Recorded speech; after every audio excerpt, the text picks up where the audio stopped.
Bonjour à tous, très heureux de vous retrouver pour ce nouvel épisode de l'interview d'un grand acteur du numérique. Aujourd'hui, j'ai l'immense plaisir de recevoir Éric Lacourrège. Éric, bonjour. Bonjour. Alors, le titre exact, c'est... Alors, mon titre, c'est directeur général en charge des moyens de paiement à la Banque de France. Donc, c'est peut-être un peu obscur, mais Non, on va y venir. Mais, Ah. mais je voulais être sûr de ne pas écorcher parce que tu es un de mes rares invités à avoir gardé la cravate. Ça veut dire que les titres sont importants.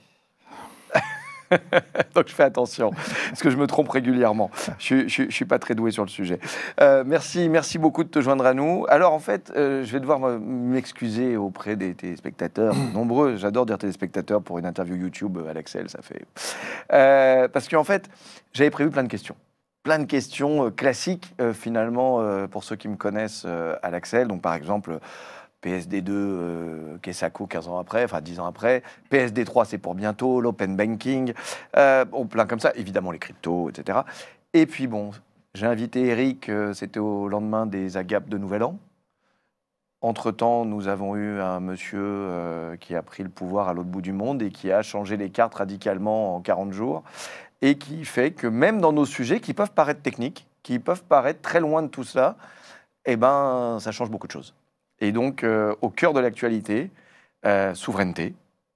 Souveraineté des paiements, on en a souvent parlé ici, plutôt en termes, j'allais dire, résilients, abattus, résignés plus que résilients, puisqu'on a souvent, par exemple, parlé d'initiative PI et avant, pour les plus anciens, de Monette. Et tout ça pour arriver à quelque chose qui est très sympathique, bien sûr. On a Wero, mais on n'a pas de système carte européen, on y reviendra. On a aussi beaucoup parlé de manière plutôt théorique avec certains de tes collègues, comme Thierry Bedouin, par exemple. Nous avons discuté beaucoup de l'euro numérique, parfois en se demandant à quoi ça servirait. Est-ce que ce n'était pas encore un énième projet d'un lab en Europe, poussé par l'Europe, mais il y a les mêmes labs un peu partout.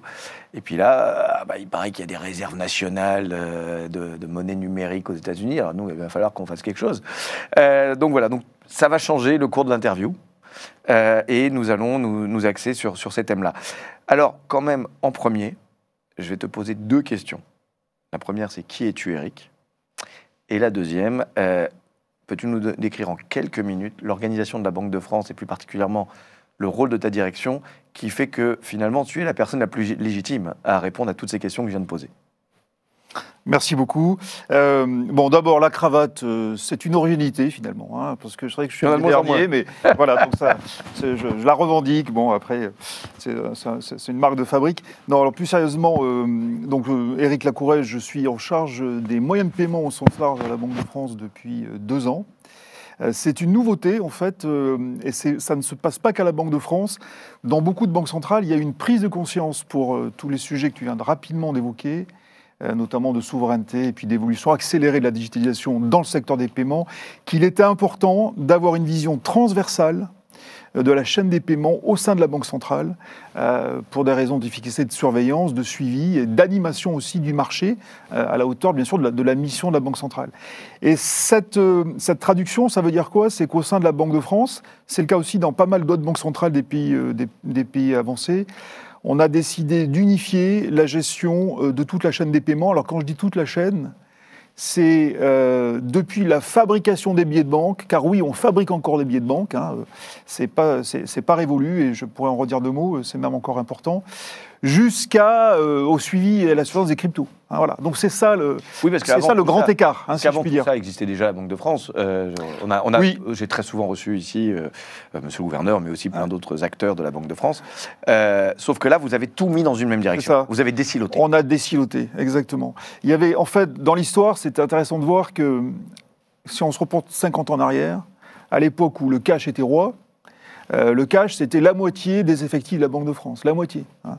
Le responsable, donc mes prédécesseurs qui géraient le cash, c'était les personnes les plus importantes à la Banque de France, après le gouverneur. Le gouverneur, j'exagère un peu, mais c'était une fonction extrêmement lourde, parce que le cash, c'était 98% des paiements. Cash is king. Voilà, et donc les 50 dernières années, alors surtout les 20 dernières, hein, ont été celles, comme dans tous les aspects de notre vie quotidienne, de l'accélération et de la digitalisation. Dans les paiements, on sait tous que ça a été extrêmement fort. Et en interne à la Banque de France, on a vécu ça aussi. Donc on a beaucoup réorganisé. Et on a développé les moyens de paiement scripturaux et le suivi et l'accompagnement des moyens de paiement scripturaux et digitaux. Et donc, à un moment donné... Très longtemps, c'était le chèque. Voilà, alors France, bien sûr, le chèque. Ouais. Et après, comment tuer le chèque? C'est ça. Et à un moment donné, on s'est dit, on ne peut pas rester avec l'ancien monde d'un côté, dans un espèce de compartiment étanche, et puis le nouveau monde qu'on accompagne et qu'on essaie bien sûr de valoriser, de favoriser. Il faut avoir une vision, alors je vais employer un terme qui est un peu à la mode, un peu éculé, mais holistique, hein, c'est-à-dire l'ensemble, et regarder tout ensemble les interactions, parce qu'on ne peut pas aujourd'hui analyser les évolutions des paiements digitaux, ça sera un bon exemple à illustrer par exemple avec la monnaie numérique de Banque Centrale, sans avoir aussi l'analyse des impacts sur le cash, et de façon générale les comportements des consommateurs qui ne sont pas silotés. Hein. Un consommateur, il va alternativement utiliser un virement, du paiement instantané, du paiement à XP, enfin sur mobile, encore un peu de cash, et tout ça, il faut qu'on regarde ensemble comment ça marche et comment ça évolue. Et pas seulement comment le contraindre. Non, alors là... Parce que souvent, on voit le régulateur comme l'empêcheur de... Non, on est d'accord. Alors, on a deux visages, si je puis dire, hein, et ils sont légitimes. Donc, on a deux visages à la Banque de France, et finalement aussi deux missions, deux grandes missions. Hein. C'est de stimuler l'écosystème et de l'accompagner efficacement, hein, avec les outils qu'il faut pour qu'il se développe, et puis de réguler aussi, pour éviter les sorties de route. Hein, c'est très important. Et ça, c'est une mission des banques centrales, assurer la stabilité financière et monétaire, hein, et donc derrière l'ensemble des acteurs. Et c'est une mission légitime et importante. Hein. Il ne faut pas la regarder uniquement sous l'angle contrainte, c'est aussi favoriser la stabilité de notre écosystème. Alors moi, pendant longtemps, parce que j'ai beaucoup travaillé avec ton institution, avant que tu aies ces fonctions, tu as dit que tu étais 2 ans à ce poste, mais tu étais déjà dans la Banque de France. Absolument. Auparavant, j'étais en charge du réseau des services à l'économie. D'accord. Parce que dans les années 2010, 2011, 2012, comme je travaillais beaucoup sur l'agrément des moyens de paiement et puis sur aussi le paiement mobile, j'ai eu l'occasion de voir de très près l'évolution de la Banque de France et surtout la difficulté des banquiers centraux en général, parce que j'avais même participé à des réunions européennes, de passer du stade, la régulation, c'était pas trop compliqué. C'est 3 personnes dans un bureau qui vont dire comment on peut empêcher les gens de faire des trucs. Mais le problème, c'était une fois qu'on a dit c'est interdit, c'était d'avoir les effectifs et les moyens de contrôler cette profusion qu'il y a eu entre 2012 à peu près, hein, la vraie mise en application du début des directives de monnaie électronique, et puis l'arrivée de la DSP2, 13, 14, 15.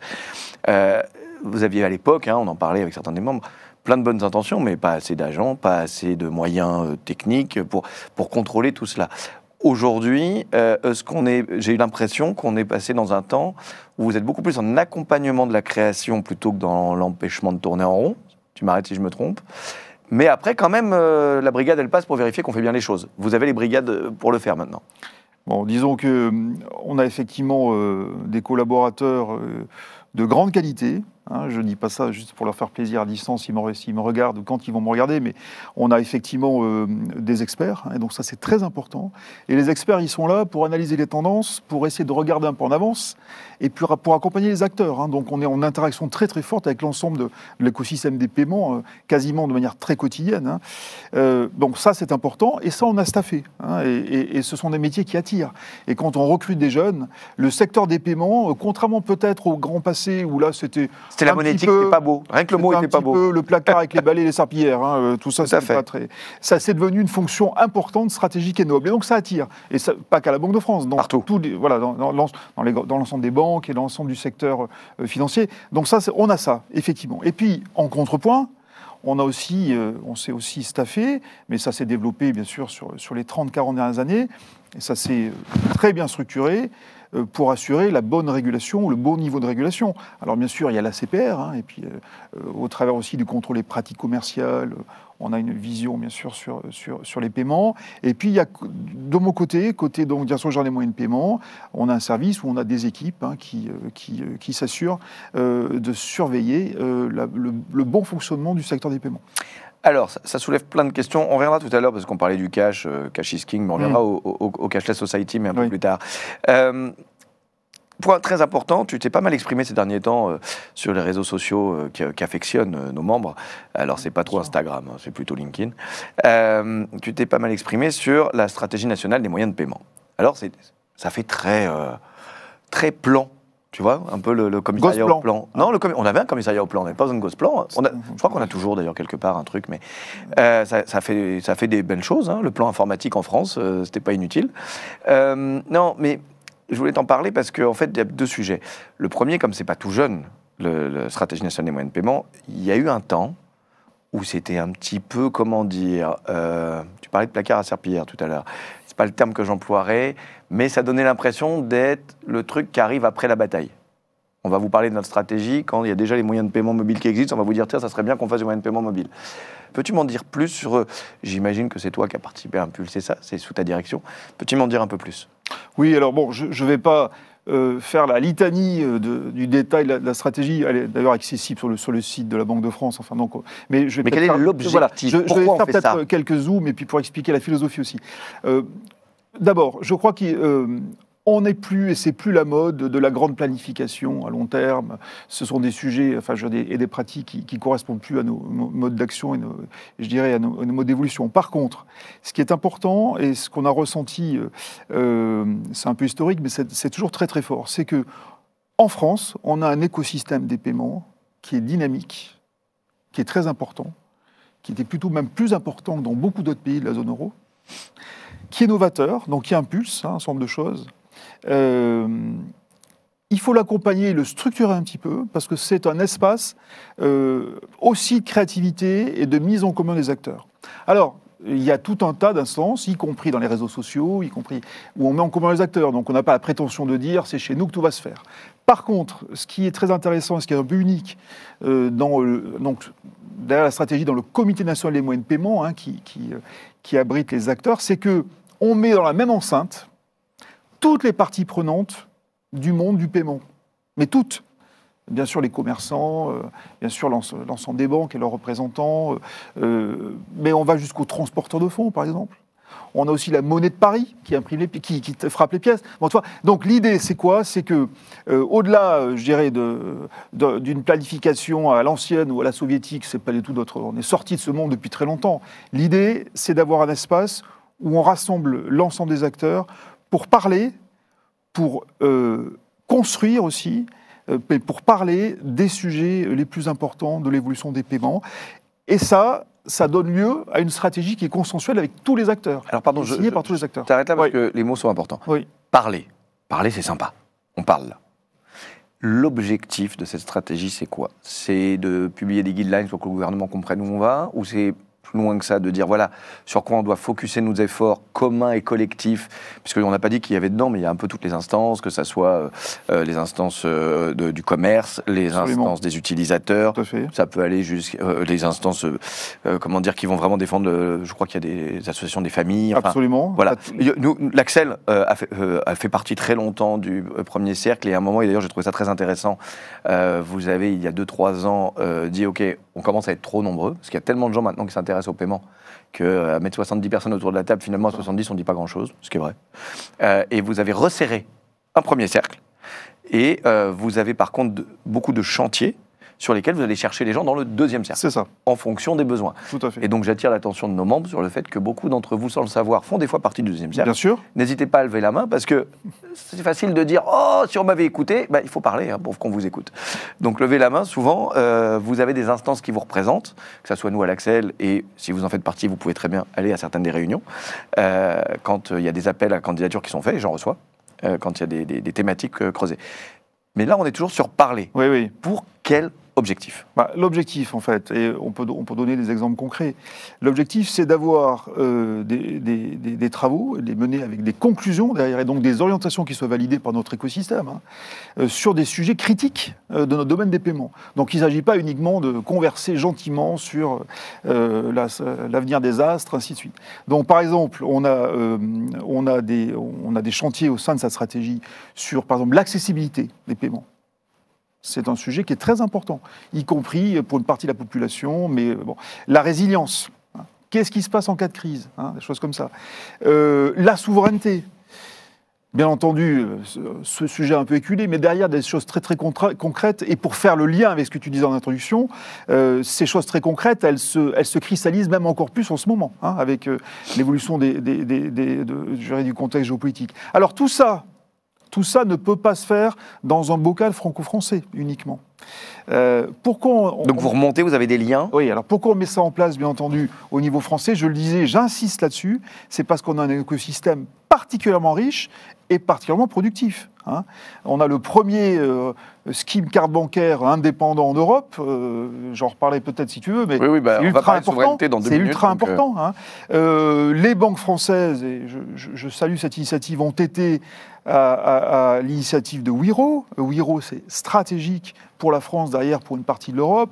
Wero, ça représenterait, hein, une fois que ça sera déployé, plus de 60% des paiements au point de vente de la zone euro. Hein. Donc c'est même si c'est que 5 pays. Oui, mais ça va arriver. On fait tout pour et on les aidera et on les aide. Mais donc tout ça pour dire que donc écosystème très riche. Cet écosystème, il ne peut pas vivre dans un univers, je dirais, compartimenté national. Il est en interaction, bien sûr, avec l'écosystème européen, l'écosystème mondial. On voit qu'on est dans des économies ouvertes. On voit très bien dans les paiements, toutes les interactions qu'on a avec, y compris le hors zone euro. Et donc, ça veut dire aussi qu'il faut s'articuler avec la stratégie européenne. Et ça, c'est très important. Et nous, on fait le lien. Hein. On fait le lien. Il y a plein d'instances. Bien entendu. On fait le lien avec les instances européennes, avec la Commission, avec la Banque Centrale Européenne. Et tout ça est très important. On n'est pas dans un monde compartimenté. On ne pourra jamais l'être. Et donc, cette stratégie, elle n'a pas vocation aussi à faire du nombrilisme franco-français. Elle s'articule, elle s'intègre dans la stratégie européenne des paiements, bien sûr. Pardon, je vais te demander de préciser. Oui. Donc là, j'ai bien compris en quoi ça pouvait nous aider pour après donner des guidelines à ceux qui nous représentent dans les différentes instances européennes. Je vais te prendre un exemple pour préciser ma question. Il y a une petite dizaine d'années, un peu moins peut-être, mais ça passe. J'étais à Singapour et je discutais avec le ministre en charge de ces sujets lors d'un colloque sur les fintech et les paiements. Et on nous explique que les acteurs du terrain ont remonté que c'était impossible, il y avait trop d'autocollants sur les affiches quand on rentre dans un point de vente, et surtout il n'y avait pas un QR code qui était compatible avec l'autre. Donc on se retrouvait avec 50 QR codes à scanner, et ils ont dit interopérabilité, et on vous donne 6 mois. Bon, Singapour c'est particulier. 4 millions de personnes, ou 3, je ne sais plus, mais enfin bon, on est dans une micro-dictature, même s'il ne faut pas toujours utiliser ce mot-là. En France, de mémoire, le comité stratégie nationale des moyens de paiement avait été initié par M. Sapin, mais peut-être je me trompe. Mais il me semble qu'en tout cas, il y avait une impulsion politique. Est-ce qu'il y a des liens avec le politique pour dire, non, là, il faudrait, exemple, puisque je parle du QR code, avant le Covid, c'était interdit, hein, c'est le QR code à la Banque de France, on en parlait en disant que c'est le truc le plus dangereux pour payer. Puis maintenant, comme tout le monde s'est habitué à le faire, voilà. Est-ce que par exemple, si vous disiez demain, on veut l'interopérabilité, ou on veut l'interdire, on veut ceci, il y a des liens avec le politique pour faire les lois qui vont bien derrière et agir concrètement sur la fin de la chaîne? Oui, c'est indispensable. À la fin des fins, il faut une expression démocratique et un vote de texte, hein, pour contraindre ou pour orienter les choix. Pour passer de parler... Les choix dont tu parles, bien entendu. Voilà. Bien entendu. Et ça, c'est très important. Alors, ça peut se faire à 2 niveaux. Ça peut se faire au niveau des parlements nationaux, du Parlement national, donc chez nous.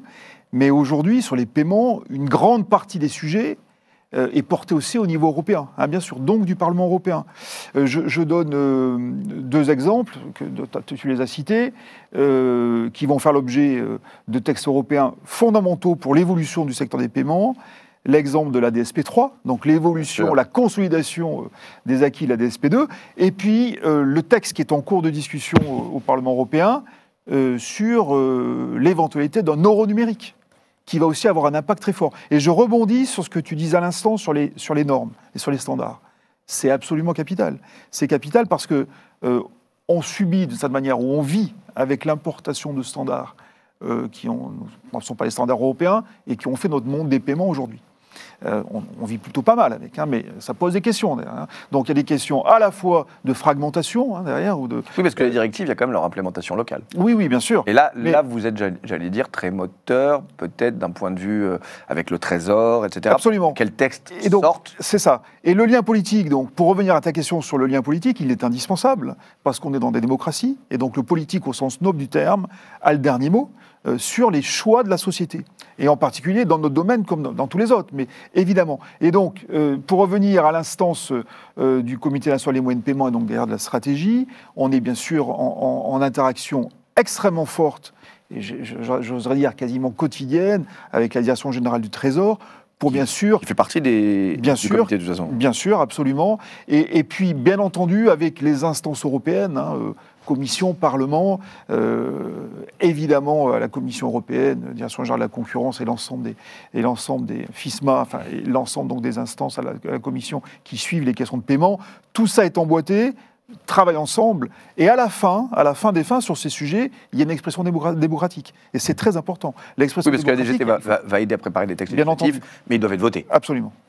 Mais là, j'allais dire, pardon d'utiliser ce terme, il n'est pas beau en France, mais finalement, ce comité a aussi un rôle de lobbying pour faire comprendre à nos acteurs, à nos députés, etc., de quoi on parle. Oui. Bon. Parce qu'ils en ont du lobbying. Je veux dire, si les acteurs américains ont envie de venir leur dire tel truc qui marche mieux, ils leur disent. Si je peux me permettre, ça c'est très important. Tu parles de lobbying. Nous, notre point de vue, c'est de dire il faut qu'on porte l'intérêt collectif. C'est un peu plus subtil que le lobbying. Non, mais et c'est important. C'est pas qu'un terme. Le mot était pas bon peut-être dans ma part. Non, mais je voulais juste te dire que vous avez un rôle quand même de faire comprendre. On a une capacité d'influence aussi. Ce que je veux juste te dire, parce que c'est pas parce que les mots ont changé et qu'avant on disait monétique, ça faisait pas beau et qu'on dit paiement, que ça reste pas un sujet extrêmement complexe. Bien entendu. Quand on est député, on peut être boulanger, avec toute la complexité du métier de boulanger. Et la noblesse du métier. De boulanger. Bien sûr. Et ne rien comprendre à la monétique et au système de moyens de paiement. Il faut donc bien des gens qui, de temps en temps, à déjeuner ou à une réunion au Parlement, vont venir leur expliquer. Mais tu as absolument raison. C'est une partie de notre travail, du mien, de celui du gouverneur, de l'ensemble des managers de la Banque de France, que d'être en relation avec nos politiques pour expliquer nos enjeux économiques et financiers et pour essayer d'éclairer, pour prendre les bonnes décisions.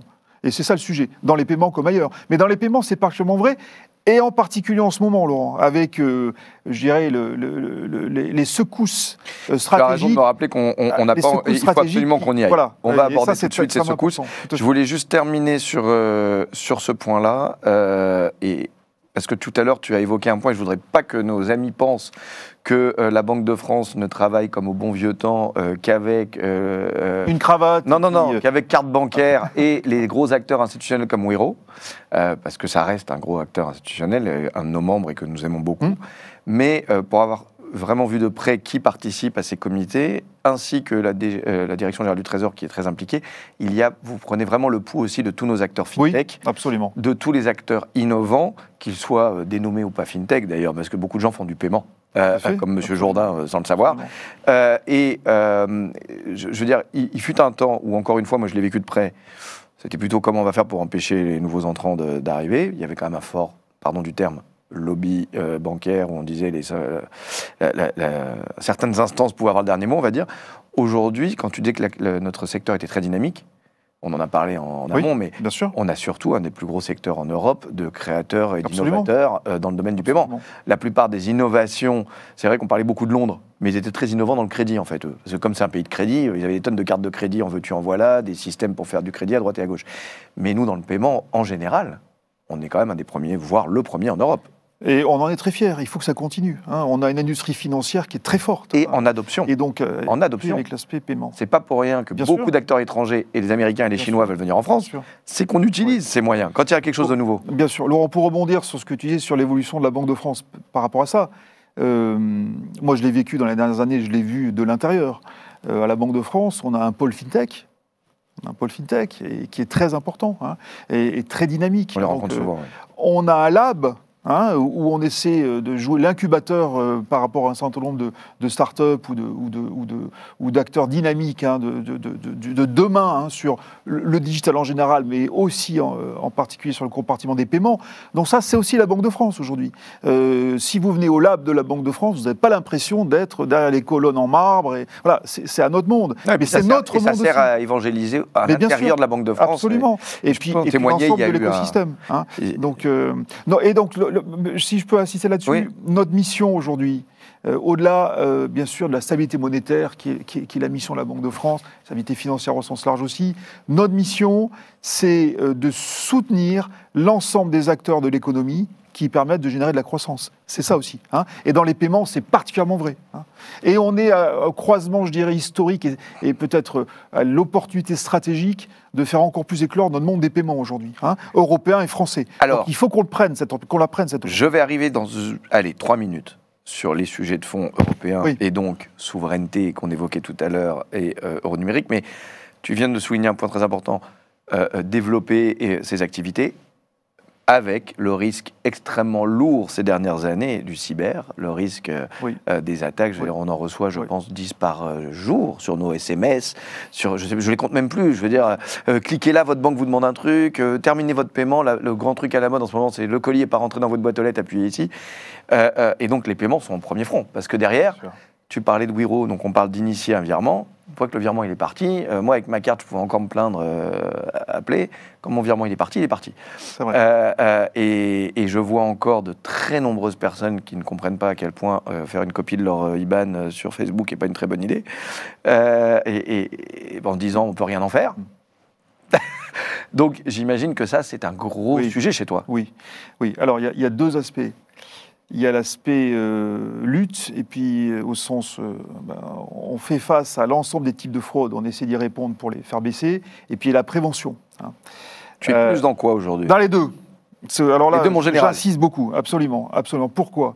Je ne sais pas, alors j'espère que vous l'avez vu, si vous ne l'avez pas vu, vous le reverrez, parce qu'on va persévérer. Sur la partie prévention, on est rentré dans une logique avec un certain nombre de partenaires, donc notamment la Fédération bancaire française, et puis le ministère des Finances et l'OSMP, donc l'Observatoire sur la sécurité des moyens de paiement, qui est très important, je vais y revenir. Qui dépend de chez toi aussi ? Oui, et donc... Parce qu'avant, c'était un peu séparé. Non, c'est au sein de la Banque de France, et c'est présidé par le sous-gouverneur.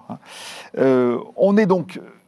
de manière très très forte, on a décidé de rentrer dans des campagnes de sensibilisation de l'ensemble de nos concitoyens au risque de fraude. Parce qu'une partie, bien entendu, de la faiblesse je dirais de la situation est liée à la perméabilité des uns et des autres souvent par naïveté. Et donc, on a fait une campagne qui a été très importante l'année dernière. Alors, tu n'as pas l'air de l'avoir vue, mais je vais t'envoyer les liens. Et elle a été quand même dans beaucoup de médias. On va recommencer. Je n'ai pas dit que je n'ai pas vu les choses. Non, je vois ton air. Mais... Non, mais alors, la campagne, j'insiste là-dessus, qui était intitulée « Ne donnez jamais vos données ». Voilà. Et ça a été martelé dans beaucoup de médias. Tu as vu que la semaine dernière, quand même, il y a un influenceur en France qui a demandé d'envoyer un RIB pour le... Et il y a eu des milliers de RIB par des jeunes qui pardon, mon fils de 14 ans ne regarde pas tes campagnes. Je suis désolé. Non, mais absolument. Et on fait aussi... on a un volet qu'on va développer aussi dans l'éducation financière. Mais est-ce que vous communiquez... dans les écoles. Est-ce que vous communiquez sur les moyens de communication des 15-35 Oui, c'est-à-dire qu'on cible tous les médias, y compris les réseaux sociaux. Voilà. Non, mais les réseaux sociaux, non, parce que LinkedIn, ils ne connaissent pas, mais c'est compliqué. Ils ne connaissent même pas. Tu sais, dans la communication, dans ces campagnes-là, c'est l'art de la répétition. Bien sûr. On a fait une première fois en 2024, on a dépensé un très gros budget pour le faire, en relation avec l'interbancaire. On va recommencer, on va continuer et on va répéter ça année après année. Donc il y a ce côté prévention. Il faut quand même, mais c'est le travail de tout le monde, c'est-à-dire y compris le conseiller bancaire par rapport à... Des parents à leurs enfants. Les parents, les enseignants aussi dans les écoles, dans les programmes d'éducation financière qui sont co-développés et portés avec la Banque de France. Donc tout ça, on va finir par avancer. Il faut quand même qu'il y ait une plus grande prise de conscience sur des concepts basiques. Comment se prémunir contre les arnaques. Donc ça, c'est un premier point, préventif. Et puis derrière, il y a le curatif, si je puis dire, c'est comment on lutte contre les arnaques déclarées, celles qu'on subit, dont tu parlais. Et là, donc, on a une organisation qui est quand même une organisation intéressante. On parlait de l'Observatoire sur la sécurité des moyens de paiement. Il ne fait pas qu'observer. Parce que c'est un peu pour rebondir sur ton point et sur ta petite critique de tout à l'heure. Pas une critique, j'essaie de te pousser pour nous expliquer. Absolument. Cet observatoire, là c'est pareil, il réunit tous les grands acteurs des paiements, hein, dont je ne vais pas donner la liste en détail, mais y compris bien sûr le Trésor. Et donc, il a pour objectif à la fois de suivre l'évolution des paiements, d'analyser les grands risques, et de préconiser des solutions pour lutter contre ces grands risques. Hein. Voilà. Alors, je vais te donner un exemple très concret pour montrer qu'on sort uniquement du palabre et puis derrière, il y a des actions. Hein. Peut-être que vous avez entendu parler, c'est en cours de discussion, ça va être discuté dans quelques jours au Parlement français. On est en train de travailler sur la mise en place d'une base de données sur les IBAN frauduleux qui serait gérée par la Banque de France pour l'ensemble de l'interbancaire, pour pouvoir éviter justement les types de fraudes dont tu parlais. Et donc ça, on a très bien avancé. Et IBAN frauduleux, c'est-à-dire que je vais pouvoir déclarer que mon IBAN a été compromis. Voilà. Et donc, oui, mais sauf qu'aujourd'hui, si mon IBAN est compromis, la banque, elle ne sait pas me le changer en 3 secondes.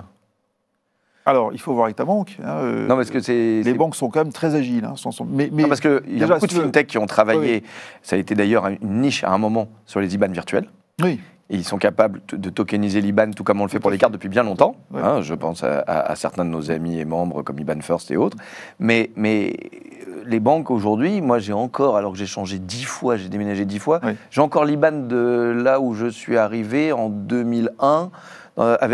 Toujours dans la même rue, il y a marqué l'agence d'une rue que je ne sais même plus où elle est. Donc, bon, alors, c'est pas si simple. On ne peut pas parler de ton cas particulier. Non, mais c'est amusant. Mais pour venir à ce sujet IBAN frauduleux, il y a moyen, et c'est très important, de mettre en commun l'information sur les IBAN qui font l'objet d'attaques frauduleuses et du coup de les bloquer. Et donc aujourd'hui, on n'a rien. Hein, et c'est pour ça aussi que ce genre de fraude prospère. Est-ce que les Français sont suffisamment informés, par exemple, sur le fait qu'ils peuvent tout à fait dire à leur banquier moi, je bloque par défaut tous les prélèvements et je vous donnerai une liste blanche de ceux que je veux.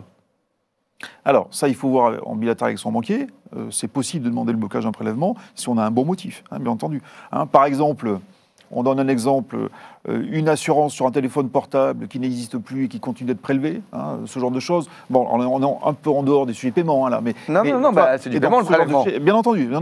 Mais en tout cas, ce genre de problème de consommation et de relations bancaires. Donc, ces sujets-là, bien sûr, il faut en parler avec son conseiller bancaire et ne pas hésiter, bien sûr, à traiter ça en bilatéral dans ses relations bancaires. Hein. Alors, j'ai bien compris sur la fraude et toutes les actions que vous faites, et je ne te méprends pas, je sais que vous en faites beaucoup.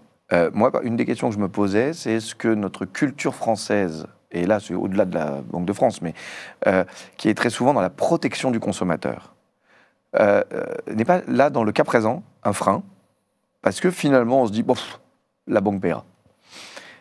Si finalement il y a une fraude à la fin, parce que moi je vois passer beaucoup de titres de justice, de jugements, qui disent, bon, bah voilà, la banque va payer parce qu'on ne peut pas dire que Madame Michu a été négligente, parce que ce n'est pas de sa faute, finalement, c'est trop compliqué pour elle. Non, disons qu'alors là, on pourrait y passer beaucoup de temps, c'est un sujet très important, mais il y a plusieurs axes importants à avoir en tête.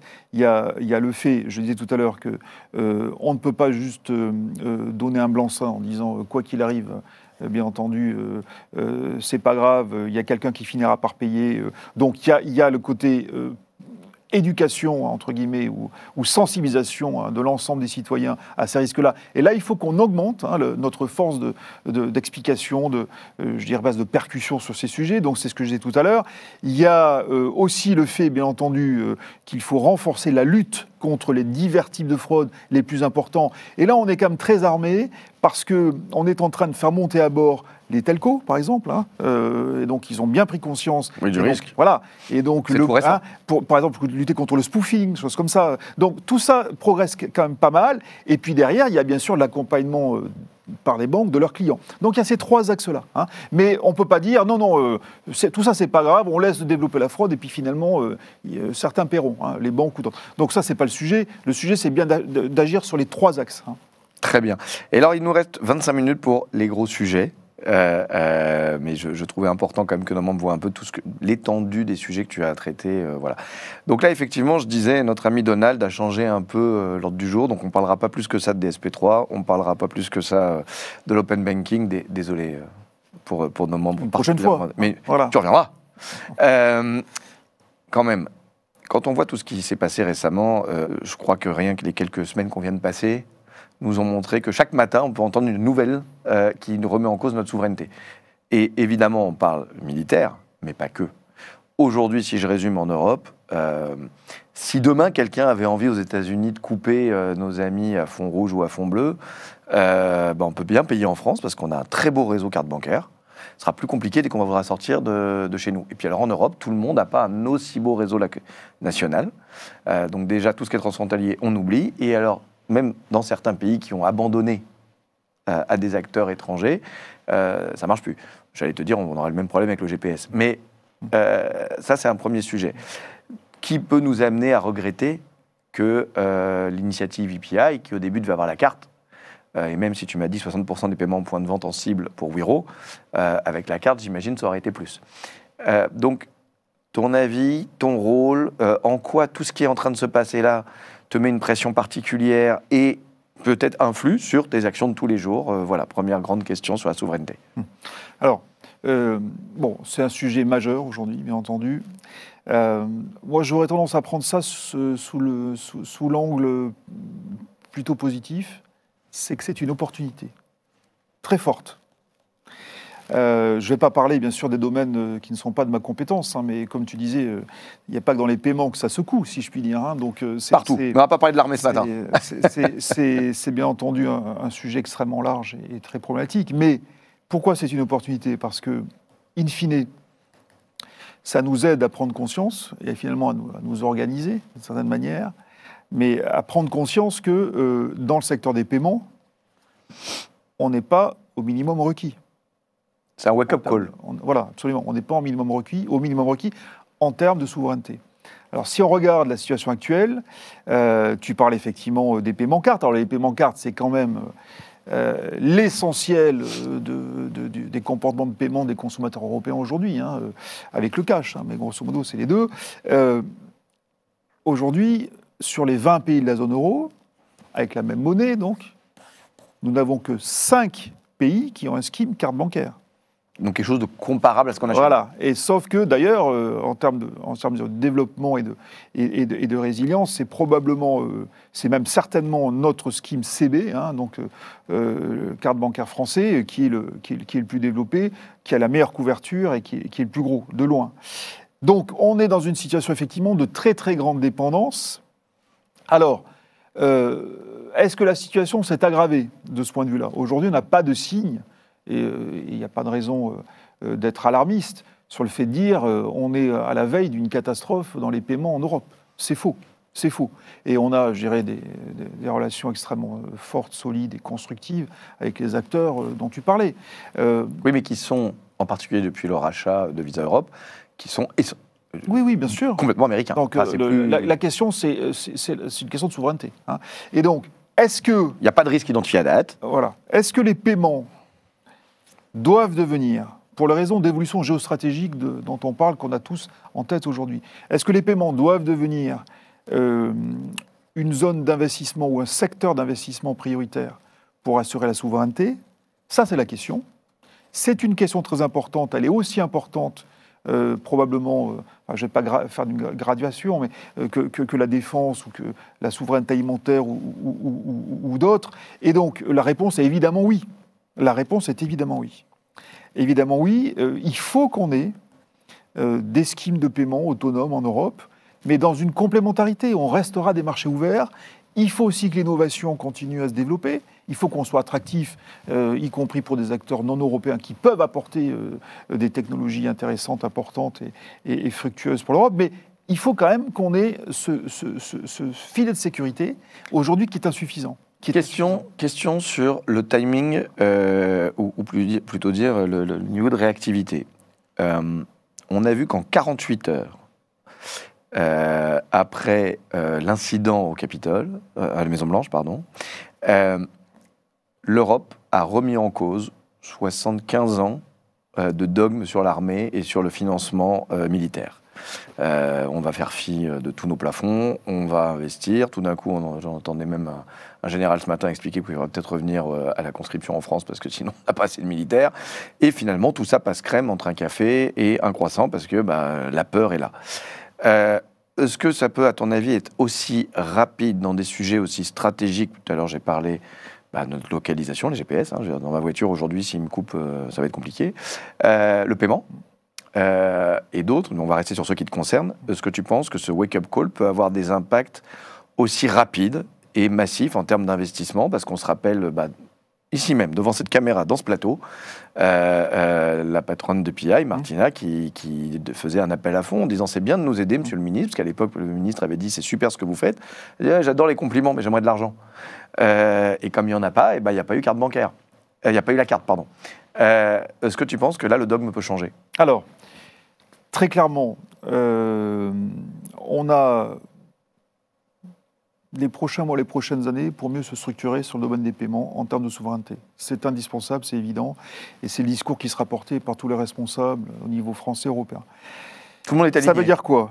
Pardon, européen, tous les pays sont alignés sur les sujets paiements. C'est pas le cas sur les sujets armés, mais sur les sujets paiements, tu as l'impression. Alors, sans déflorer, par exemple, ce qui est dit au niveau européen, à la BCE, au Conseil des gouverneurs, il y a une convergence sur le fait de dire il faut qu'on assure. De toute façon, la souveraineté des paiements en Europe, ça fait partie des axes clés de souveraineté. Et donc ça, cette volonté-là, elle est forte. Merci. Et ça veut dire quoi? On a 3 cercles concentriques sur lesquels il faut absolument assurer l'importance de notre écosystème. Le premier, c'est l'acquis national. Je parle d'abord, là, le premier cercle, c'est franco-français. C'est l'acquis national. Mais il est hyper important. On va commencer par regarder ce qui marche pour nous et pour les citoyens français. Donc ça veut dire quoi? Ça veut dire qu'on a un secteur des paiements qui est aujourd'hui très établi, très structuré et qui marche bien. On a une colonne vertébrale qui s'appelle CB. C'est un moyen de paiement qui est plébiscité par les Français. Les habitudes dans les paiements sont importantes. Donc avant que ça change, il faudra quand même du temps. Donc le paiement carte bancaire restera très très fort pendant longtemps. Donc ça, il faut absolument assurer que CB reste structuré, fort, et nous permette d'avoir ce minimum d'autonomie stratégique, et on l'a aujourd'hui, il faut le consolider. Donc, et c'est un des axes de la stratégie nationale des moyens de paiement dont je parlais, un des axes, c'est de dire, il faut continuer à co-badger. Je le dis de manière aussi claire que ça. Oui, parce qu'il y a certains de nos membres qui ont arrêté le co-badge, entre autres pendant les Jeux Olympiques. On en parle en bilatéral avec les uns les autres, les concernés. Il y a une convergence, y compris à cause des événements dont on parle, pour dire que c'est important. Et ce n'est pas un message négatif, j'ai eu l'occasion de le dire aussi aux intéressés, vis-à-vis des grands schemes. C'est juste de dire qu'il y a une cohabitation normale et nécessaire, et on a un minimum à assurer, nous, en termes d'autonomie, et ce minimum, c'est ça. Et ce pour deux raisons, j'imagine, pardon, juste pour clarifier pour les personnes qui nous regardent. La première, c'est que les cartes qui ont un seul badge, si un jour, le risque majeur qui est je débranche, ta carte, elle ne marche plus. Et la deuxième, c'est quand c'est pas co-badgé, on ne finance pas. Et si on ne finance pas, on ne donne pas les moyens à CB de continuer à croître et à défendre. Absolument. Voilà. Donc c'est en gros participer à l'effort national. Premier cercle concentrique, c'est très important. Et nous, notre mission de stabilité financière et monétaire, et donc de surveillance des paiements, elle passe aussi par le fait de dire qu'il faut que l'échelon national soit solide. Ça pourrait passer par une loi, ça ou pas du tout? Non, ça restera toujours. On n'a pas besoin. On n'a pas besoin. On se parle bien. Et donc voilà. Et ça, c'est un axe important de la stratégie des moyens de paiement dont tu parlais tout à l'heure, dont on parlait.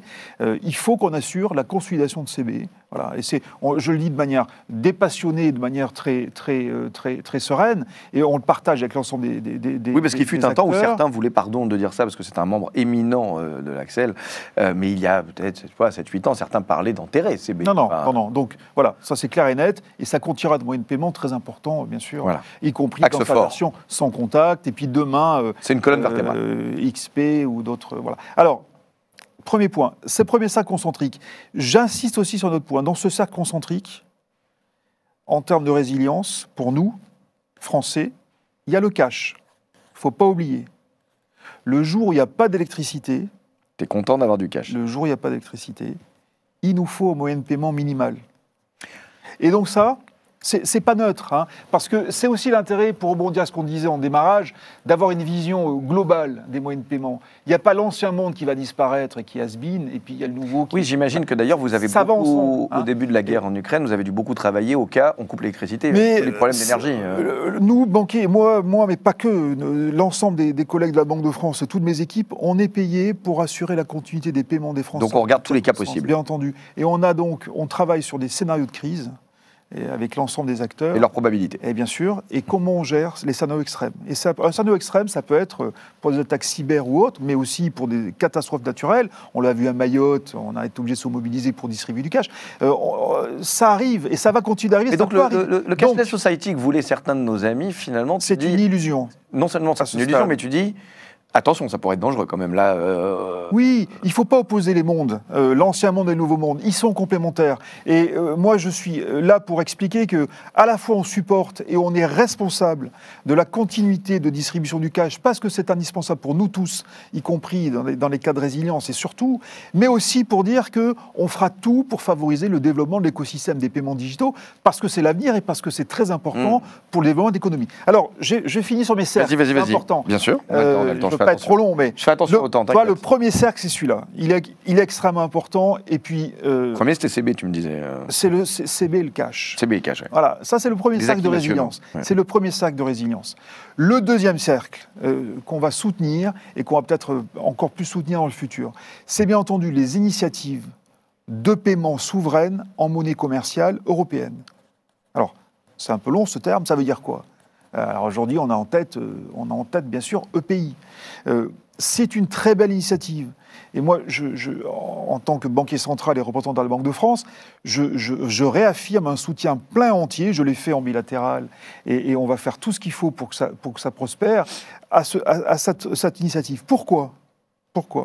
Parce que c'est la première fois dans les dernières décennies qu'on a une initiative de paiement transfrontière en Europe sur une technologie, bien entendu, qui est une technologie up-to-date, virement instantané sur mobile. Bien sûr, la carte a été mise de côté. Mais d'une certaine manière, c'est aussi peut-être un fait générationnel. Peut-être que demain, plus ou moins tout le monde, ou après-demain, paiera avec son mobile. Et donc, sur le mobile, on peut le faire passer sur un autre tuyau. Mais bien entendu. Et donc, le sujet, je veux dire, c'est pas, il n'y a pas de carte. Je veux dire, le sujet, c'est qu'il faut un scheme de paiement indépendant, basé sur le virement instantané. Et ça, on est en train de l'avoir. Et donc le message que je porte, même si ça concerne aujourd'hui que 5 pays, Benelux, Allemagne, France, ces 5 pays, tu le rappelais, ça fait quand même 63 ou 64% des transactions point of sale, donc commerçants au sens large, dans la zone euro. Donc c'est énorme, c'est une très grosse partie déjà de la population et de l'activité de paiement. Ce projet, il va nous permettre, dans ce second cercle concentrique, d'avoir une solution de paiement, là aussi complémentaire à ce qui existe. On verra si elle est adoptée par le public, parce qu'in fine, c'est le consommateur qui décide comment il paye. Mais on aura une solution de paiement qui sera déployée sur les 3 segments. Ça vient d'être fait, on l'a tous dans notre application bancaire aujourd'hui, dans les paiements peer-to-peer. Demain, quand je dis demain, c'est rapide, c'est dans quelques mois, les paiements Internet. Et après-demain, sous 2-3 ans, les paiements commerçants. Donc il va falloir, bien entendu, mettre à jour les terminaux. Il faut déployer le... Mais ça, et ce deuxième cercle, il est capital parce qu'on a une alternative. Ça ne veut pas dire du jour au lendemain, on va arrêter de payer avec ses cartes bancaires. Bien sûr que non, mais on aura une offre qui sera complémentaire. Et ça, en termes d'autonomie stratégique, c'est très important. Ça complémente le reste, le premier cercle. Et ça permet d'être un peu plus serein sur les évolutions qui nous dépassent dans le reste du monde, et en particulier chez nos amis américains. Et en restant sur ce deuxième cercle, je finirai sur le troisième cercle. J'arrive au troisième cercle, voilà. Mais juste sur ce que tu viens de dire. Oui. Est-ce que tu penses que notre wake-up call, Donald, pourrait faire qu'il y ait un peu plus de pays qui tout d'un coup se disent en fait on a dit non mais on va revenir, pays banque / banque. Est-ce que les discussions sont rouvertes? Laurent, on fera tout pour. Voilà. Parce qu'en ce moment, plein de choses où c'était non hier deviennent oui aujourd'hui. Donc, il n'y a pas de raison que dans ce domaine-là, ça ne soit pas pareil. Voilà, il n'y a pas de raison qu'on ne peut pas. On appelle de nos voeux l'extension de Wero. Alors après, il faut que, bien entendu, les conditions soient bien réunies dans tous les pays qui ne l'ont pas. Mais il n'y a pas de raison que ça ne se développe pas et on fera tout pour. On va voir, le cycle des paiements est un cycle spécifique. On n'est pas dans l'instantanéité. Enfin, je ne fais pas de jeu de mots par rapport à l'instant payment, mais ce genre de choix de paiement, il répond souvent à des habitudes, des évolutions de comportement. J'entends, je disais donc, juste que comme cette discussion vient du fait que nos amis américains nous font des électrochocs tous les matins, sur tous les sujets. Encore une fois, ce qu'on vient de voir cette semaine en Europe, était impensable il y a 5 jours. Tout à fait. Et donc, là aussi, on nous disait, oh là là, il faut du temps, une politique européenne de la défense, on en parle depuis 58. Et là, tout d'un coup, tout arrive. Donc, tu me dis, le cycle de paiement a des délais, mais... Non, mais on est dans un monde où tout arrive. Exactement. Et je pense qu'on avance aussi dans les périodes de choc et dans les périodes de choc extérieures. Et là, c'est pour ça que je parlais d'opportunité. Il faut voir de ce côté-là. Et moi, je suis plutôt positif, je ne vais pas dire optimiste, ni optimiste BA, mais positif sur le fait que ce qui se passe en termes d'éloignement du partenariat stratégique avec les États-Unis, tel qu'on le pressent aujourd'hui avec l'administration Trump, ce qui se passe là est une opportunité pour qu'on se prenne en main. On parle d'autres sujets, la défense autre, mais celui-là, celui des paiements, évidemment. Et avec des raisons beaucoup plus fortes que ce qu'on pouvait peut-être avoir il y a 18 mois, il y a 12 ans. Oui, en se disant, c'est toujours comme ça. Voilà. Donc, voilà. Et donc, c'est mon deuxième cercle concentré. J'arrive au troisième. Quel est le troisième ? Alors, troisième. Vous n'avez pas oublié, je prends des notes. Non, mais c'est très bien. Parce que, autrement, on va se mélanger les pinceaux. Le troisième cercle concentrique, il est important, il est en devenir. Et finalement aussi, il dépend du succès du deuxième. C'est de savoir si il faut, au cas où le deuxième cercle concentrique, je rebondis sur ta remarque, n'arriverait pas à se répandre sur les 20 pays de la zone euro, l'hypothèse est aujourd'hui sur la table, bien sûr, est-ce qu'il ne faut pas suppléer avec un moyen de paiement souverain qui soit imposé dans les 20 pays de la zone euro? Et là, c'est le sujet de l'euro numérique. Alors, donc là, on parle très débattu. Le 2, MNBC, monnaie numérique de banque centrale. J'ai bien compris, mais le 2, on était dans « je vous propose d'essayer de prendre ». Le 3, c'est bon, vous n'avez pas pris, j'arrive. Le 2, c'est on a une initiative privée qui est très dynamique, très intéressante, d'instant payment, bien sûr en monnaie commerciale, et donc on fera tout pour aider à sa diffusion. Je redonne ce message-là. Mais au cas où. Le 3, c'est qu'au cas où, c'est d'avoir, je dirais, une politique de sécurité maximale, mais elle est légitime par rapport au contexte, encore une fois. Donc on dit euro digital, c'est ça? Voilà, alors c'est les fameux projets de monnaie numérique de banque centrale. Donc en l'occurrence pour nous, c'est ce qu'on appelle sous le terme un peu générique d'euro digital. Entre parenthèses, qui a deux aspects, qui a l'aspect retail et de gros aussi, pour les échanges interbancaires. Sur le gros, j'ai l'impression que tout le monde était d'accord qu'il y avait des use cases. Enfin, à chaque fois qu'on voit des gens, tout le monde dans 3 ou 4. Il n'y a pas de sujet. Oui. C'est le retail où ça fait comme des années, parce que tu le sais, nous, avec mon rôle, parce que je ne suis pas que l'Axel, comme tu le sais, Paris FinTech Forum, j'ai fait des conférences sur le CBDC depuis 2019 à Singapour, où j'étais allé au FinTech Forum de Singapour, où ils avaient reçu plusieurs banquiers centraux qui en parlaient. Nous, quand on avait reçu Mme Lagarde, on en avait déjà. Alors, c'était tout début, elle était au Fonds monétaire international, ça ne l'intéressait pas encore. Non. Mais quand même, c'était des questions qui étaient posées ce jour-là. Il y avait dans sa table ronde un banquier central du nord de l'Europe à qui on avait posé la question. Donc, c'était déjà des sujets en prémisse. On est en 2025. Oui. Ce que tu dis, c'est que retail ou pas, use case ou pas, c'est pas une question, c'est une vraie réflexion qu'on a maintenant. Oui, bien sûr. Et là, la précipitation du contexte géostratégique fait que ce sujet-là devient de plus en plus légitime, même s'il faut bien entendu bien mesurer ses impacts et ses modalités. Et tu sais, tu l'as souligné, qu'il a suscité beaucoup de débats, beaucoup d'inquiétudes. Il continue encore, y compris dans le secteur bancaire. Pourquoi j'aurais besoin de ma banque si j'ai mon moyen de paiement directement avec la banque centrale ? Alors, non, le sujet, c'est de toute façon, si on a une application d'euro numérique, et je vais expliquer ce que c'est, ce que ce serait, elle sera portée et distribuée par la banque commerciale. On ne désintermédie pas. Voilà, la Banque de France ne va pas devenir le banquier de tous les Français avec une application de paiement en direct, ça ne marchera pas. Et on le fera jamais, c'est pas comme ça, c'est pas le modèle. Le modèle, c'est d'avoir une application de paiement. Alors, c'est quoi l'euro numérique ? Voilà, c'est quoi ? Parce que concrètement, vas-y. Je surveille l'heure, t'inquiète, il nous reste 12 minutes, tu peux y aller. Il y a beaucoup de discussions et beaucoup peut-être aussi de fantasmes et d'inquiétudes parfois infondées sur ce sujet, mais il faut rester pragmatique. L'euro numérique, c'est quoi ? C'est le résultat d'une réflexion des banquiers centraux que nous représentons, qui est de dire, j'ai expliqué tout à l'heure que les billets de banque, qui sont l'expression de la monnaie centrale. C'est quoi la monnaie centrale ? Parce qu'il y a deux formes de monnaie dans l'économie. On ne le sait pas, tous les matins en se levant, en se disant, tiens, je vais prendre de la monnaie centrale pour payer, ou je vais prendre de la monnaie commerciale, selon que je prends des billets ou que je prends ma carte bancaire. Sauf que, aujourd'hui, la monnaie centrale, c'est le facteur primordial de confiance dans la monnaie et dans l'économie. Pourquoi ? Parce que la monnaie centrale, c'est celle qu'on peut utiliser pour convertir ses avoirs en monnaie commerciale, quand on le souhaite. C'est-à-dire concrètement, on sort de l'argent de son compte bancaire, on prend des billets de banque. Et pourquoi on fait ça ? Eh bien, parce qu'à un moment donné, on arbitre, c'est une question de, je dirais, à la fois d'utilisation dans les paiements, mais de confiance aussi. On arbitre entre ces deux formes de monnaie, en sachant qu'on a la liberté de convertir. Et pourquoi la confiance est assurée dans une économie par la Banque centrale? C'est parce que les acteurs économiques peuvent, dès qu'ils le veulent, transférer leurs avoirs en monnaie centrale, sous forme de billets, et ces avoirs-là, ils ont une solidité particulière puisqu'ils sont adossés sur le bilan de la Banque centrale. Et la Banque centrale ne fait pas faillite. Et donc, tout ça pour dire que la confiance de la monnaie repose sur la cohabitation de ces deux types de monnaie. Alors, ce n'est pas un sujet dont on parle sur les marchés, à Carpentras ou ailleurs, tous les matins, en disant c'est hyper important pour l'économie. En 2008, ils voulaient tous aller chercher leurs sous. Mais voilà, en cas de crise, c'est comme ça qu'on conscientise l'importance de la monnaie centrale.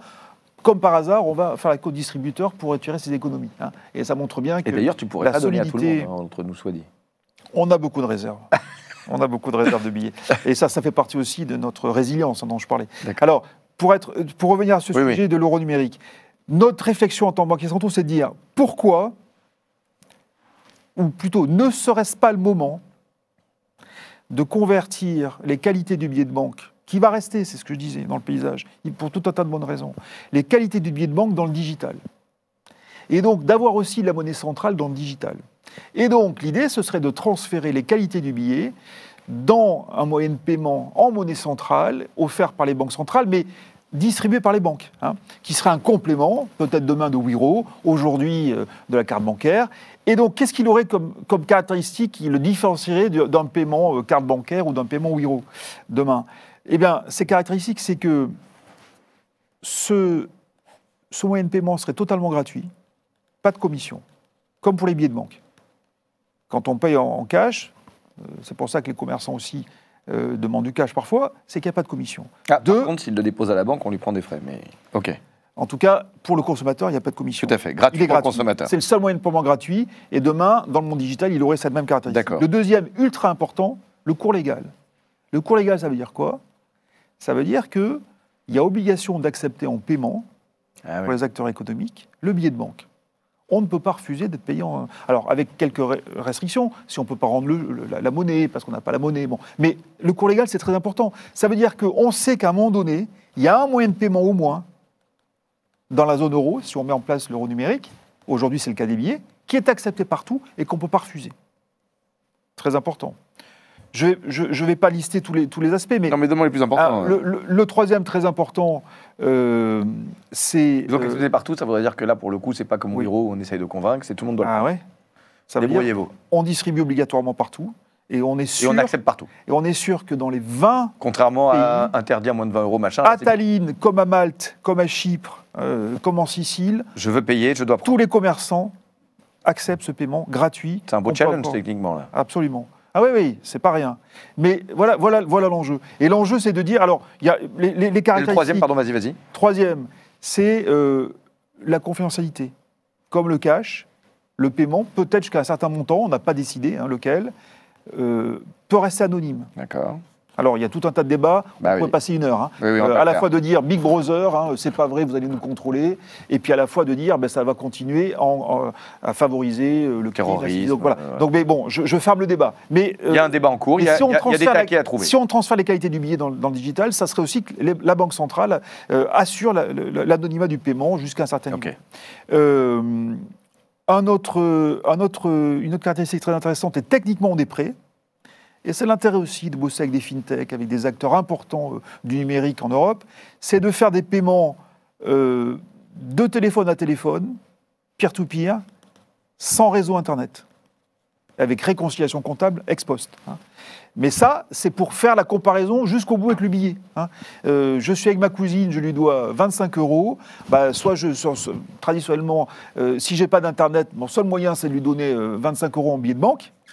Demain, si elle a l'application euro numérique sur son téléphone, et moi je l'ai aussi, je la paye, le virement est fait, et le crédit est fait instantanément, même s'il n'y a pas d'Internet. Téléphone fermé, la techno est prête. Bon, je connais bien. Ouais. Voilà. Et donc tout ça, l'idée c'est de dire, pour que ça parle aux consommateurs, si on fait cet euro numérique, on transférera dans le monde digital toutes ces caractéristiques du billet de banque qu'aucun autre moyen de paiement n'a ensemble, hein, y compris surtout le cours légal.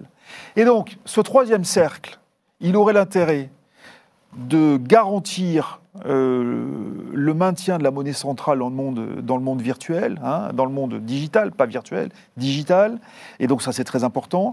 Il aurait l'intérêt d'avoir un moyen de paiement souverain dans les 20 pays de la zone euro et accepté partout.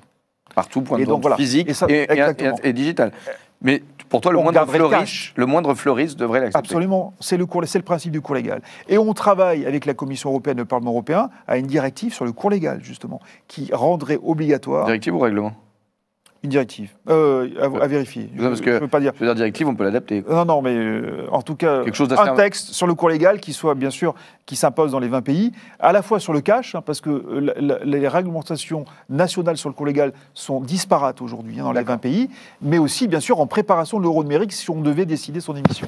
L'euro numérique, je ne vais pas donc davantage en parler, mais c'est un enjeu important. Ce troisième cercle, hein, j'insiste là-dessus, il est complémentaire des deux premiers.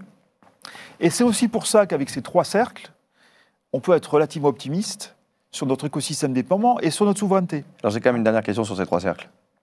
Le 1, on est dedans. Le 2, c'est lancé. Le 3, tu as dit c'est au cas où, mais en fait, au cas où, vous le lancez aussi, vous travaillez déjà. Enfin, bien sûr, on travaille. Oui, bien sûr. Oui, mais est-ce que le 3 n'est pas inéluctable finalement ? Alors, parce que là, tu disais tout à l'heure, c'est au cas où, mais en fait, vous y allez, là. Il faut encore attendre un petit peu. Le processus de décision, alors on va voir s'il va être accéléré. Il est au niveau européen. Il faut donc qu'on ait un texte voté par le Parlement européen. On est d'accord, mais là, tu parlais de wake-up call tout à l'heure. Oui, bien sûr. Là, on va voir effectivement comment ça évolue au niveau législatif. Dans les 12-18 mois qui viennent, il faut que la chose soit tranchée. Hein. Et donc, si elle est tranchée positivement, ça veut dire derrière, et on est en train de travailler là-dessus au niveau Eurosystème, il faut que derrière, on avance très très vite pour délivrer la solution. Et la solution sera délivrée dans le cadre d'un partenariat public-privé, si elle doit être délivrée.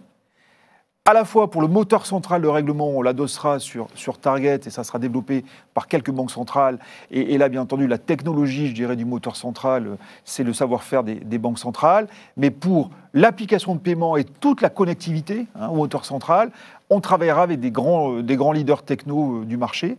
Hein, tout ça dans une idée de souveraineté, c'est-à-dire que la solution soit en pleine possession, je dirais, de l'eurosystème, bien entendu, pour pouvoir garantir cette souveraineté. Il nous resterait peu de temps, mais ça me pose quand même 2-3 questions, je vais te les poser. La première, juste pour rebondir sur ce que tu viens de dire, sur les acteurs techno, lors des premiers tests d'Eurodigital, ça avait fait scandale parce que parmi les acteurs retenus par la Banque Centrale Européenne, il y avait Amazon, il y a des trucs, puis il n'y avait pas des Français. Là, si on parle de souveraineté, j'imagine qu'on va être beaucoup plus regardant. Oui, alors, c'est bien entendu important. Il faut rester mesuré dans ces sujets. L'innovation, elle vient de plein d'endroits ailleurs qu'en Europe. Donc c'est intéressant de voir ce qui se passe et ce qu'on nous propose. Ah mais tu me dis ça, nous à l'Axel, au board, nous avons Google. Et nous sommes très fiers. Je sais. Donc c'est pour ça aussi, c'est un message positif que je passe. Enfin, on n'est pas en train de dire, on est dans l'isolationnisme, ça serait idiot et ça ne marchera pas. Donc c'était normal, dans les phases de test, de regarder. Il ne faut pas faire un scandale, enfin je veux dire, c'est normal aussi. Mais dans l'implémentation, dans le contexte géostratégique... Alors ensuite, quand on rentre dans la mise en œuvre, et quand on va rentrer dans la mise en œuvre, le sujet, c'est la maîtrise. Il ne faut pas qu'on retombe dans une situation de dépendance. Si ton cloud, il est là-bas.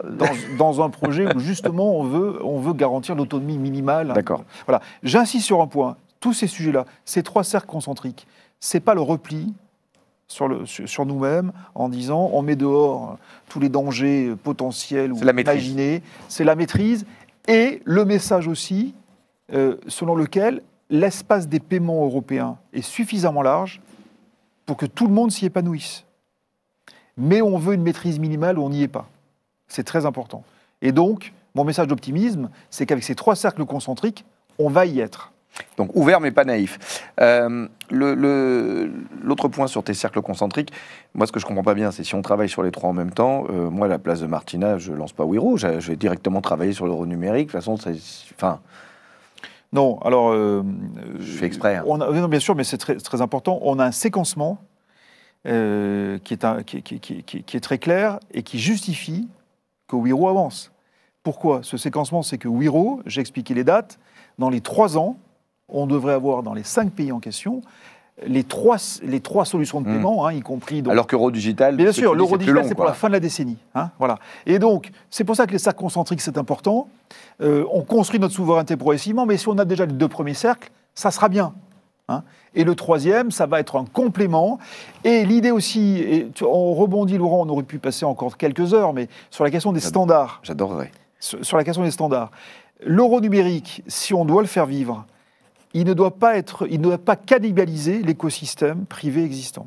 Il doit le favoriser. Et ça veut dire quoi? Ça veut dire que ça doit être aussi une plateforme technique pour proposer à des fintechs, à des intervenants du marché, des acteurs tech du marché des paiements, mais aussi aux banques, de proposer des services à valeur ajoutée autour de l'application cœur, noyau de paiement en euros numériques, pour que, justement, il y ait un enrichissement de l'offre et un développement d'initiatives privées vis-à-vis de l'ensemble des citoyens. Et ça, ça doit être vécu comme une opportunité. Et en tout cas, le projet sera porté à cette condition-là.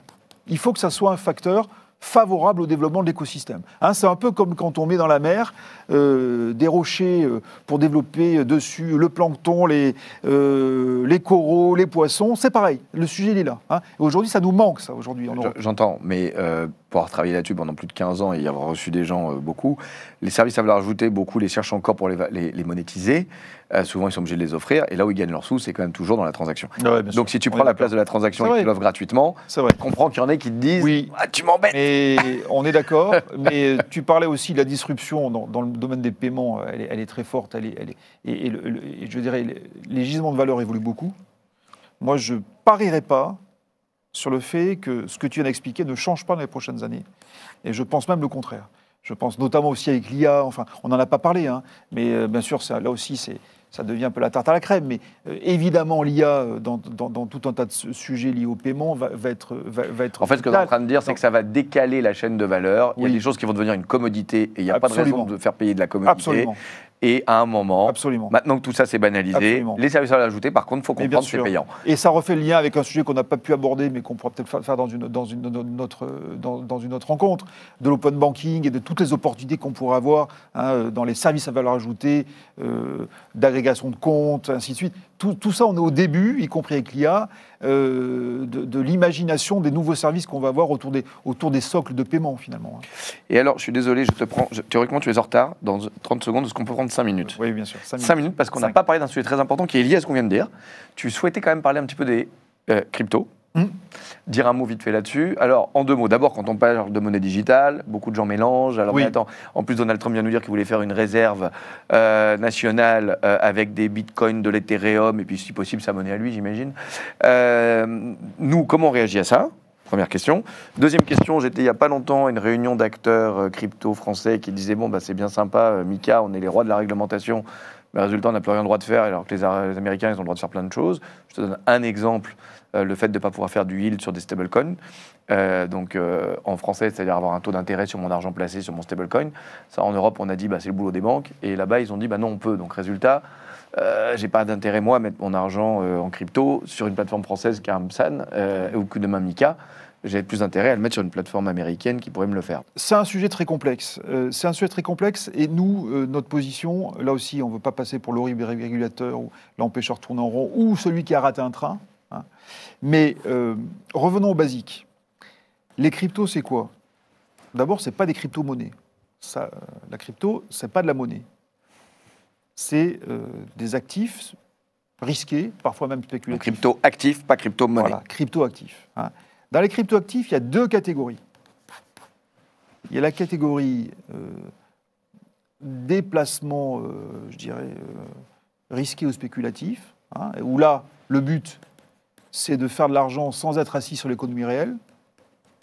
Et puis, il y a une deuxième catégorie, et là, celle-ci, elle est importante, c'est les stablecoins. Stablecoins, c'est quoi? C'est des cryptoactifs. Donc, là aussi, assis, bien sûr, sur les technos, avec tous les avantages des technologies DLT, blockchain. Mais c'est des cryptoactifs qui sont garantis sur un actif de réserve. Hein, qu'on n'a jamais pu vérifier complètement. Mais enfin théoriquement. C'est le principe des stablecoins. On est au début de tout ça. Hein. Et donc, nous, ce qui nous importe, c'est de dire, sur la première catégorie, l'investissement spéculatif, celui dont on parle le plus, qui est très à la mode. Là, je dirais, nous, on a un devoir de protection des consommateurs. On est dans l'investissement spéculatif, ou en tout cas dans l'investissement à fort risque, avec donc des risques de perte en capital très importants, ce d'autant que ces investissements reposent sur la confiance. Hein. Et cette confiance, elle n'est pas gagée derrière par un actif réel. Hein. Donc, voilà. Donc ça, je dirais, notre sujet à nous, c'est de garantir la sécurité minimale des consommateurs, et MiCA est légitime par rapport à ça. Hein. Bon. Ensuite, sur les stablecoins, et là, je ne vais pas développer aujourd'hui, mais sur les stablecoins, on a bien sûr un sujet d'évolution de la réglementation, notamment US. On a vu que la nouvelle administrateur américaine a décidé, bien sûr, de stopper le sujet MNBC, mais a aussi annoncé, sous le couvert crypto au sens très large, de vouloir favoriser l'écosystème des cryptos. Ce à quoi il faut s'attendre, c'est que probablement, on est, malgré la dérégulation américaine, on est un encouragement des autorités américaines à mieux cadrer et à mieux développer les stablecoins. Et donc ça, c'est un sujet devant nous aussi, côté européen. Il va falloir qu'on regarde, par rapport à l'ensemble des initiatives, comment on n'est pas distancé. Et c'est un sujet devant nous, et on y reviendra probablement une prochaine fois. Eh bien, écoute, là, tu viens de me tendre une superbe perche. Donc, en public, je te fais une invitation pour le 2 juillet prochain, en espérant que tu pourras être disponible. Tu m'as déjà fait l'honneur l'an dernier de participer au Payment FinTech Club en version présentielle. Là, tu nous as fait tellement de teasing sur tellement de sujets. C'est pas le même public. Hein. On est en YouTube là et le 2 juillet, nous sommes en présentiel. Nous avons une grande matinée du Payment FinTech Club. J'adorerais que tu arrives à te libérer pour que nous reprenions un certain nombre de ces sujets qui seront, je n'en doute pas, vu l'actualité, au cœur de nos discussions. Un énorme merci, Eric. Merci beaucoup. Et en particulier pour ta capacité à rendre compréhensibles des sujets pas simples. Merci vraiment d'avoir pris ce temps. Je suis sûr que nos membres y seront sensibles, car c'est aussi le rôle de l'Axel, d'essayer de comprendre ce que fait chaque acteur, là où on va, et de sortir des effets de news instantanés qu'on a sur les réseaux sociaux, où chacun y va de son poste pour dire c'est ça qui va se passer, etc. Donc, encore une fois, merci beaucoup. Merci Laurent, à bientôt. Et à vous tous, je vous donne rendez-vous pour un prochain numéro des grandes interviews de l'Axel, sans aucun doute le mois prochain. Et bien sûr, notez dans vos tablettes, le 2 juillet matin, au même endroit que d'habitude dans les locaux de la FNTP, une grande matinée en présentiel du Payment FinTech Club. À très bientôt. One, two, three.